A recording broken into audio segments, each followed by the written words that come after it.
En el día de hoy entonces vamos a comenzar a aprender sobre la programación orientada a objetos en Python, donde nosotros la podemos abreviar como POO, programación orientada a objetos, o también la pueden encontrar en inglés que es OOP, Object Oriented Programming.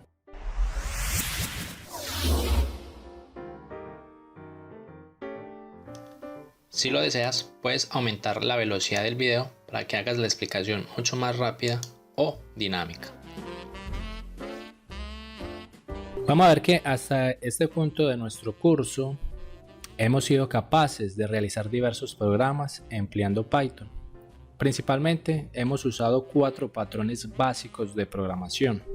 El primero era código secuencial, que es porque el código iba línea por línea, desde la línea 2, 3, 4, 5. Después código condicional, que es cuando encuentra declaraciones if, que podemos bifurcar el código, porque cuando llega una declaración yo me puedo saltar ciertas líneas del código para llegar a otro punto. Habíamos visto también lo que es el código repetitivo, los ciclos while, for, que simplemente hasta que llegaba a ese bloque de código, pues el programa se iba a quedar ahí atrapado un determinado número de iteraciones hasta cumplir una cierta lógica, una cierta secuencia, y ahí se salía.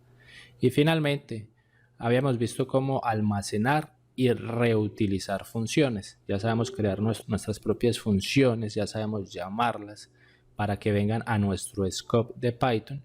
En la medida que los programas crecen hasta abarcar millones de líneas de código, se va a volver cada vez más importante que sea más fácil poder leer e interpretar el código. Si nosotros continuamos programando de la manera que lo estamos haciendo, el día que nos toque enfrentarnos con un programa de esta magnitud, se nos va a dificultar enormemente trabajar y entender como tal cuál es el funcionamiento de ese script. Si estás trabajando en un programa, por ejemplo, de 1.000.000 de líneas, va a ser imposible mantener todo el programa en mente de una sola vez. Entonces, aquí es donde entra la programación orientada a objetos a ayudarnos, porque nosotros vamos a necesitar entonces poder dividir ese programa que es muy grande en varias piezas que sean mucho más pequeñas, que sean mucho más digeribles, para podernos concentrar solo en pequeñas etapas dentro del algoritmo de programación y de esa manera conseguir resolver o arreglar diferentes bugs, problemas o algún mal funcionamiento de nuestro script. Quien te habla en este momento es Sergio Andrés Castaño Giraldo y este es el canal de controlautomaticoeducación.com. Si quieres ver todo el curso de Python que tenemos grabado hasta esta fecha, solo le das clic en esta tarjeta que está saliendo aquí encima para que tengas acceso a todos los capítulos. Este tema de programación orientada a objetos en Python lo vamos a dividir en varios videos y muy probablemente vamos a continuar un ejemplo en los videos subsecuentes. Por eso te recomiendo de que sigas la lista de reproducción para que vayas en orden y puedas entender cómo programar en Python usando este nuevo paradigma de programación. Vamos a ver que la programación orientada a objetos nace de los problemas creados por la programación estructurada y nos ayuda a resolver ciertos problemas. Cuando estamos hablando de programación estructurada, es lo que hemos visto hasta ahora. Si el código es muy largo, pues que a medida que un sistema va creciendo y se hace más robusto, más gordo, pues el código generado se vuelve muy extenso, haciéndose cada vez más difícil de leer, de depurar y obviamente de mantener. Y si en ese código largo que usted tiene, por alguna razón, alguna línea falla, entonces todo el código se va a romper, ya que con la programación que hemos venido trabajando hasta ahora, que es la programación estructurada, ese código nuevamente se ejecuta secuencialmente línea por línea.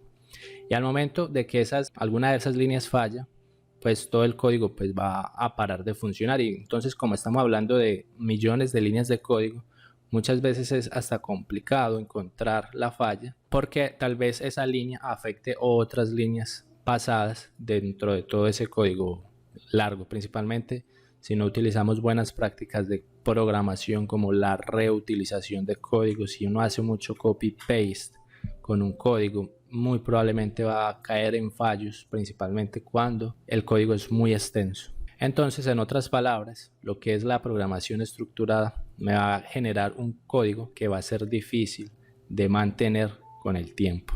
Vamos a ver entonces que la programación orientada a objetos va a ser un tema un poco más abstracto de lo que nosotros hemos venido trabajando. Sin embargo, este paradigma pues se ha ido refinando con el tiempo. Este paradigma no es más que una filosofía o una forma de pensar, que de ahí viene su nombre, en la orientación a objetos, y esto surge a partir de los problemas que nosotros necesitamos plasmar en código. Si nosotros nos vamos como a la definición de qué es un paradigma, vamos a ver que un paradigma es una teoría que suministra la base y modelo para resolver problemas. En este caso, si yo quiero resolver algún problema, voy a ver, y lo vamos a estudiar a continuación, que el paradigma de programación orientada a objetos se va a componer de 4 elementos fundamentales. Primero, las clases. Las propiedades. Cuando creamos unas clases, ellas van a tener unas determinadas propiedades que me sirven a mí para solucionar mi problema. Los métodos, que ya vimos que de hecho usamos ya varios métodos hasta este punto de las clases propias de Python, que los métodos no son más que funciones. Y finalmente, los objetos. Sabemos que todo en Python es un objeto. Cuando nosotros creamos un objeto, ese objeto va a pertenecer a una determinada clase, donde él tendrá unos determinados métodos y unas determinadas propiedades. Vamos a ver que de aquí existen 4 pilares de programación, que son: primero, el encapsulamiento. Cuando usted aprende este paradigma de programación, usted consigue hacer, por ejemplo, que algún método, alguna funcionalidad de su clase sea encapsulada, es decir, que se esconda para el uso de un usuario cualquiera. Simplemente usted decidió que hay un determinado trecho del código que va a ser un determinado cálculo, pero ese trecho de código usted no se lo va a dejar disponible al usuario común. Simplemente es un método o una función que usted implementa dentro de su clase para un determinado cálculo, pero solamente es para el programador. La abstracción, muy importante. Cuando nosotros programamos, es importante realizar esa abstracción. La abstracción es como que cuando usted resuelve algo, no tiene que entrar en detalle el saber cómo es que un determinado problema se resuelve. De hecho, hasta este punto nosotros hemos utilizado mucho la abstracción porque hemos empleado varias clases de Python. Por ejemplo, cuando usábamos las bibliotecas, por ejemplo la de random, que la hemos empleado bastante, que es para obtener un número aleatorio. Mire que nosotros únicamente como usuarios solo llamamos la función o el método random y él ya me entregaba un número aleatorio entre un determinado intervalo. Mire que ahí estamos súper abstraídos porque nosotros no sabemos cómo funciona random por dentro. Sin embargo, sabemos utilizarlo. Nosotros somos los usuarios de ese código y lo utilizamos para generar algún proyecto en específico. Entonces mire que cuando generamos clases, pues estamos generando una determinada abstracción donde el usuario de hecho no va a conocer en profundidad, paso a paso, qué es lo que hace su clase, pero sí va a ser un usuario que la va a utilizar para resolver un problema que dicho usuario tenga. Vamos a ver que además del encapsulamiento, la abstracción, el tercer pilar será la herencia, donde veremos que cuando comencemos a crear nuestras clases, muchas veces hay mucho código que se repite. Entonces aquí se vuelve interesante no repetir código, sino que más bien, ¿por qué no crear una clase que tenga algunas funciones que se necesiten para esa clase, pero que pueda heredar de otras clases código que se repite? Entonces con herencias yo puedo aprovecharme de eso, utilizar métodos de otras clases para tratar de disminuir en la medida de lo posible el copy y paste de código, porque eso es una fuente recurrente de errores y de bugs, principalmente si el código es muy largo. Y finalmente, el polimorfismo. Polimorfismo me permite a mí modificar alguna función específica dentro de una clase para que haga alguna cosa de más con relación a un método que fue heredado. En este caso, polimorfismo me da como ese grado de libertad de yo poder modificar pequeñas cosas dentro de un propio método que ya existe, que Python lo ve. Simplemente usted le quiere como adicionar un plus extra a ese método. Entonces mire que aquí estos son los 4 pilares que vamos a tener ahora cuando empecemos a realizar la programación orientada a objetos: encapsulamiento, abstracción, herencia y polimorfismo. Recuerda que ya puedes ser parte de este canal si te observas abajo al lado del botón de suscripción hay un botón que dice unirse. Si te unes a este canal obtendrás algunos beneficios extras que podrás leer cuando cliques en ese botón. Empecemos inicialmente con las clases. Vamos a ver que aquí más o menos hay una analogía de lo que puede ser una clase. Miremos que una clase no es más que un molde que me va a permitir a mí crear un objeto. Vemos aquí, este es un molde de botellas. Mire que si yo inyecto, si son botellas de plástico, por ejemplo, yo inyecto aquí un polímero, el polímero va a entrar en el molde y mire que me va a generar a mí un objeto. Pero mire que la clase es como esa forma que yo tengo, esa plantilla para yo generar un objeto.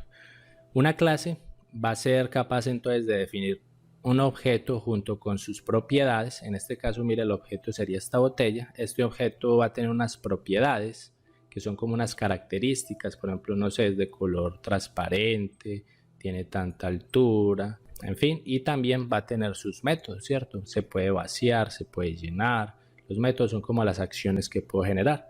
Y mire que en la clase siempre me va a permitir a mí generar los objetos. Por ejemplo, si yo coloco un polímero de otro color, voy a obtener una botella que va a ser muy igual, parecida a esta, pero tal vez con otro color diferente.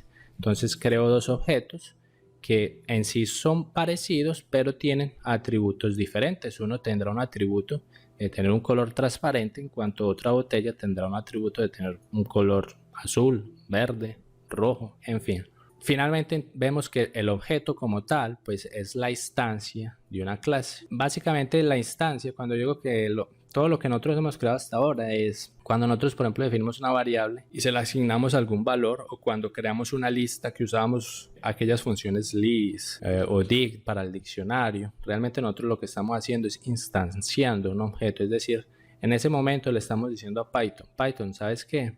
Quiero que me reserve un espacio en la memoria del computador porque aquí voy a almacenar un objeto del tipo lista, por ejemplo, que tiene 3 elementos. Entonces Python va a su computador y reserva un espacio de memoria para guardar ese objeto. Ahí estamos diciendo que estamos instanciando el objeto, o sea que lo hemos llevado a la memoria RAM del computador. Y cuando el programa, el script que usted ejecutó, finaliza, ¿qué va a hacer el computador? El computador tiene un mecanismo de limpieza que se llama el garbage collector o el colector de basura, que simplemente va a destruir todas esas variables dentro de su memoria, porque ya el script que usted ejecutó pues ya finalizó.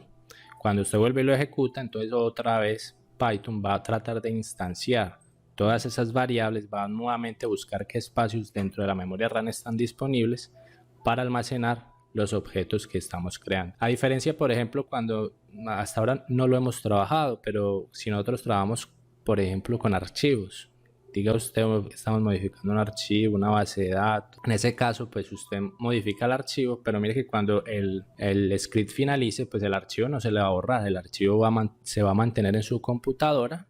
Entonces ahí ya decimos que en lugar de ser variables instanciadas, que se borraban inmediatamente, esas son variables persistentes que van a quedar ahí almacenados mismo que usted ya no está ejecutando su código. Vemos entonces aquí tenemos la clase que es el molde, el objeto es lo que yo pude sacar de la clase. Mire que aquí yo formé una bonita botella y este objeto pues tiene 3 características. Pues tiene lo que es el estado, que va a representar los atributos del objeto, es decir, reflejan sus propiedades, lo que ya vimos. Este objeto es transparente, tiene tanta altura, tiene tanto volumen. También él va a tener un determinado comportamiento que va a ser siempre representado por los métodos del objeto. Recuerde que el método son las funciones que tiene el objeto. Por decir, ¿qué función puedo yo aplicar con esta botella? La puedo, por ejemplo, llenar, la puedo vaciar, ¿cierto? Son funciones que puedo aplicar sobre ella. Y finalmente, como todo en Python, va a tener una identidad. O sea que tiene un nombre único que le va a permitir interactuar con otros objetos. Entonces aquí yo podría, por ejemplo, colocarle botella número 1. Después si creo otro objeto utilizando la misma clase, por ejemplo de color verde, coloco botella verde. Y mira que cada objeto entonces va a tener su nombre único dentro del script.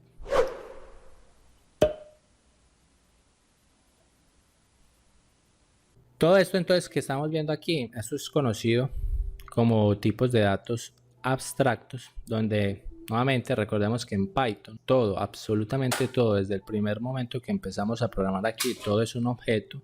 Y si es un objeto, ese objeto tiene un tipo. Si es un objeto, entonces nuevamente significa que él está instanciado, es decir, que va a tener una determinada representación en la memoria RAM de su computador, y que tenga un tipo quiere decir que puede encapsular los datos y el comportamiento dentro de un solo objeto. Hasta aquí vimos que hay objetos del tipo entero, entonces el objeto de tipo entero tiene a su disposición un montón de métodos.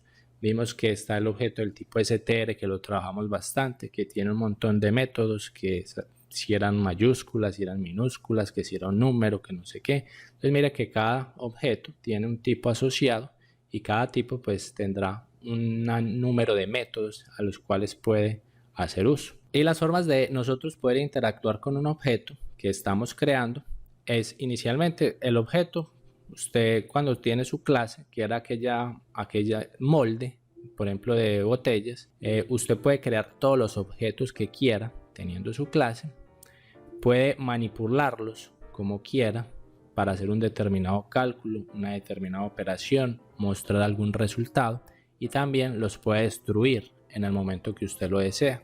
Ya lo necesito más, va y lo destruye, o si quiere pues lo deja vivo el objeto, porque usted sabe que una vez el script finalice pues va a llegar el garbage collector y lo va a destruir al final del código. Suscríbete a este canal para que continúes aprendiendo a programar en Python. Te hago la recomendación de que veas toda la lista de reproducción y que veas el próximo video sobre programación orientada a objetos en Python. Nos vemos entonces en nuestro próximo video. Que estén muy bien. Hasta luego.